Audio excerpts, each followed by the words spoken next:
Kamala Harris just said something that's got the whole country talking. The vice president, known for her stance on gun control, didn't hold back when she said, "If somebody breaks into my house, they're getting shot."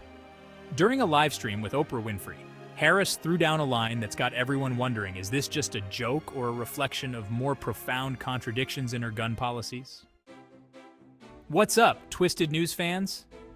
I'm Theo Shaft, and today we're diving into Harris's bold declaration, her stance on the Second Amendment, and how her words could impact the ongoing debate over gun control in America. You know we're bringing the heat, so stick around because this story is far from over. It all went down during an event in Michigan with Oprah Winfrey. Harris was answering questions on various topics from the economy to immigration, when the conversation turned to guns. Now, we all know Harris has never been shy about her gun ownership. She's openly said she has a firearm for personal safety. But what she said next had people's jaws dropping. "If somebody breaks into my house, they're getting shot," she declared, followed by a little laugh. But as soon as the words left her mouth, she quickly added, "I probably shouldn't have said that, but my staff will deal with that later." Now here's the twist. While Harris claims to support the Second Amendment, she's also pushing hard for tighter gun laws. She's one of the most vocal advocates for an assault weapons ban. She made that crystal clear to Oprah, stating that these firearms were literally designed to be a tool of war and have no place on the streets of a civil society, and that's where things start to get complicated. You've got a vice president who's a gun owner who says she'd shoot an intruder if they broke into her home, but at the same time, she's advocating to ban certain types of guns. Talk about a fine line. But wait, there's more. During the recent presidential debate, Harris faced off with Donald Trump over the issue of gun control.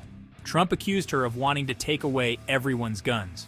Harris fired back, saying that she and her running mate, Tim Walz, an avid hunter, own firearms, and she doesn't want to confiscate weapons. However, she hasn't backed off her push for an assault weapons ban and stricter laws. She argues that these bans are about protecting people, especially in a country plagued by school shootings. Harris described how bone-chilling it is for children to go through active shooter drills in schools and argued, it doesn't have to be this way. Harris's comments are raising some serious questions. On one hand, you've got her personal experience as a gun owner and former prosecutor. She says her firearm is for protection, something millions of Americans can relate to. But on the other hand, her opponents see this as a contradiction, a leader who supports gun control yet personally owns a gun. It's also worth noting that Harris's stance has shifted over time. She once supported a mandatory buyback program for AR-15s and other assault weapons, but she's since softened her position. Now she's calling for an assault weapons ban, universal background checks, and red flag laws, which would allow authorities to take guns from people temporarily deemed a danger to themselves or others. Meanwhile, mass shootings continue to dominate headlines. Just recently, a 14-year-old boy was charged with the murder of 4 people at a high school in Georgia. Harris, like many Democrats, believes that tighter gun laws are the key to preventing these tragedies.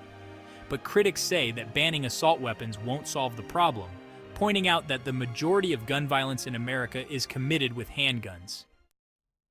Harris may have added fuel to the fire with her comments, but one thing is for sure, her stance on guns will be a hot topic as we inch closer to the 2024 election.